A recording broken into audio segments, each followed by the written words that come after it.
Hello，大家好，我是小兰。话说这几天啊，两岸的焦点都在哪儿呢？当然是咱们这边啊，要在9月3号搞的那个纪念抗日胜利80周年的大阅兵。这事儿吧，本来按说是个挺严肃、挺有历史意义的事儿。你想想啊，80年前啊，咱们中华民族不分你我，不管是在大陆的还是在台湾的，那都是一起扛过枪、流过血，才把这个小日本给打跑了。这可是全体中国人的集体记忆，对吧？但是这个事啊，到了咱们台湾，它就变了味儿了。民进党当局那边啊，一听到阅兵2个字啊，那简直就是如临大敌啊，整个就炸了锅了。从大陆官宣那天起，他们那个警告就跟不要钱似的，这一波是接着一波往外放。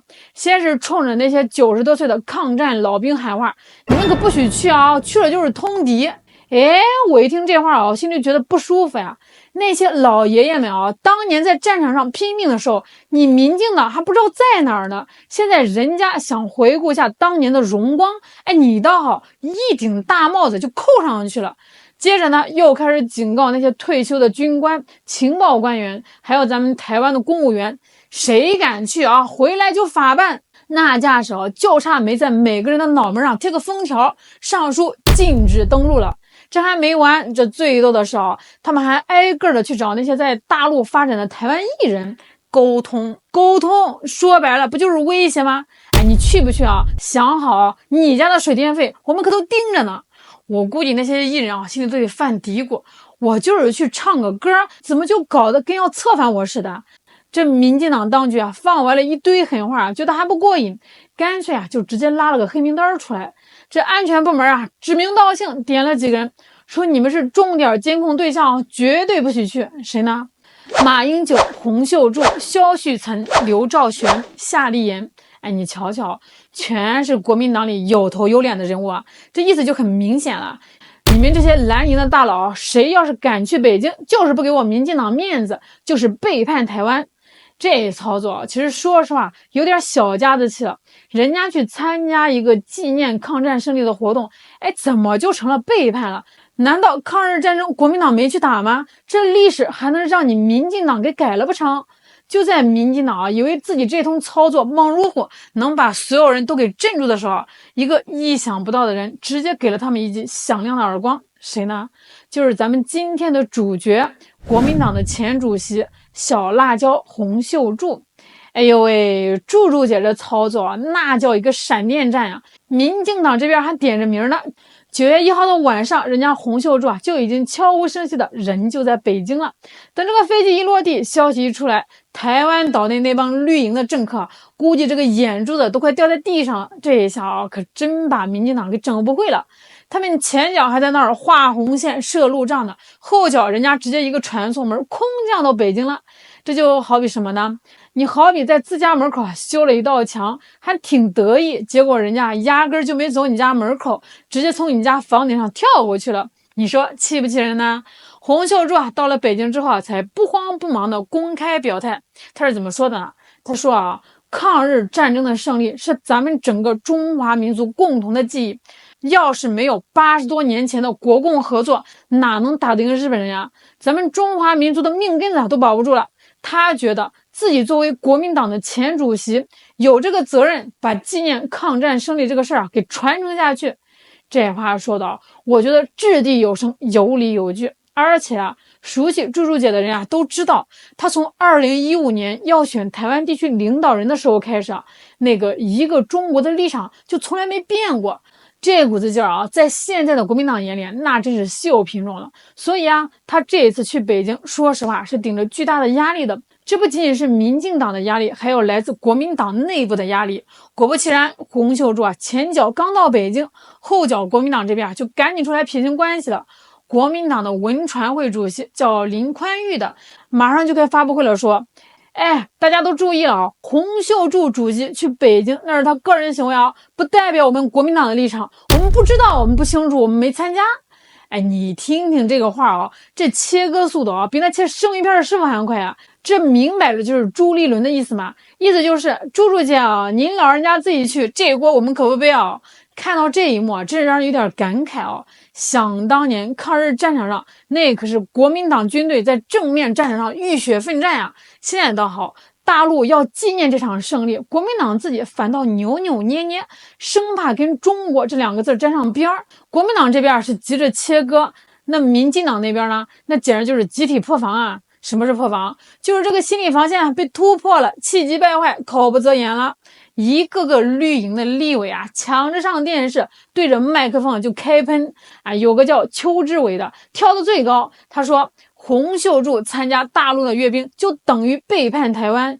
哎呦喂，这帽子扣的比喜马拉雅山还要高，人家去纪念打败侵略者，怎么就成了背叛了？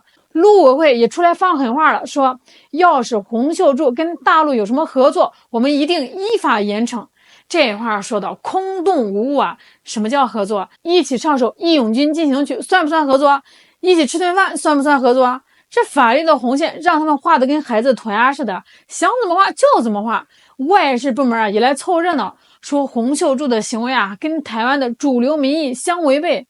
哎，说到这个主流民意啊，我就想笑啊，在台湾什么叫主流民意？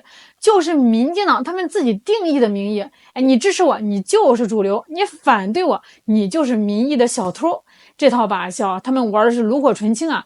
那咱们聊到这儿，可能很多朋友就会问了：这民进党为什么反应这么大？一个前党主席去大陆参加个活动，至于让他们这么跳脚吗？你可就问到点子上了。民进党之所以这么破防啊，这么气急败坏，说白了就是因为他们心里有鬼啊，他们害怕呀。他们怕什么呢？他们最怕的就是洪秀柱这么一去，以及越来越多的台湾人去参加这样的活动，会彻底戳穿他们编织了几十年的一个巨大谎言。什么谎言呢？就是台独的谎言。你想，民进党在这个岛内搞台独宣传，为什么能忽悠到一些人啊？很大程度上啊，是因为他们长期以来啊，都在刻意的营造一种假象，就是这个大陆的军事实力啊很弱，不堪一击。他们天天在电视上找一些所谓的专家分析说，大陆的飞机啊飞不起来，军舰出不了海，导弹打不准。听的那些不明真相的台湾民众啊，一愣一愣的，还真以为啊自己是什么亚洲小以色列，能以一挡十呢。但是呢，93阅兵是什么？那是把大陆最先进的武器装备、最精锐的部队拉出来，在天安门广场走一圈，向全世界展示。那东风快递、那航母编队、那新型的战斗机，那可不是模型，那都是真家伙。一旦台湾的民众通过电视直播，通过像洪秀柱这样亲身经历的人的讲述，看到了大陆真正的军事实力，会怎么样？民进党编的那些大陆不堪一击的谎言，是不是就跟纸糊的老虎一样，一戳就破了？等那个老百姓都明白了，哦，原来两岸的军事实力差距这么大呀，打起来根本就没胜算啊！那台独这条路是不是就走不通了？谁还愿意为了你民进党的政治私利去当炮灰呢？到时候台独没了市场，民进党靠什么来骗取选票呢？没了选票，他们怎么上台执政呢？那上不了台，他们怎么去搞那些见不得人的勾当？怎么去捞钱呢？